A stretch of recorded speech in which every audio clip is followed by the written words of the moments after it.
చంచలమ్మ అలా కోపంతో అలా వెళ్ళడం చూసి సింధూర ఏమైంది అత్తమ్మ ఎక్కడికి వెళ్తుంది అని చెప్పి అడుగుతుంది. ఇంతలో కార్తికేయ మరదలు వచ్చి ఇదంతా నీ వల్లేనే నీ వల్లే నువ్వు శనిలా దాపరించావు కదా ఈ ఇంట్లో. నువ్వు ఈ శనిలా అడుగుపెట్టిండి ఈ ఇంట్లో ఏదో ఒకటి జరుగుతూనే ఉంది. ఇప్పుడు ఏం జరుగుతుందో ఏంటో. అయినా ఆ చలపతికి మా అత్తమ్మ అంటే ఎంత భయం.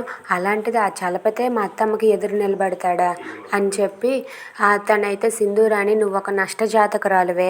నీ వల్లే అసలు నువ్వు ఇంట్లో అడుగుపెట్టిండే ఇవన్నీ జరుగుతున్నాయి. ఇప్పుడు మా అత్తమ్మ ఆ చలపతి నుంచి ఎలా తప్పించుకొని వస్తుందో ఏంటో అని చెప్పి అనుకుంటూ ఉంటుంది.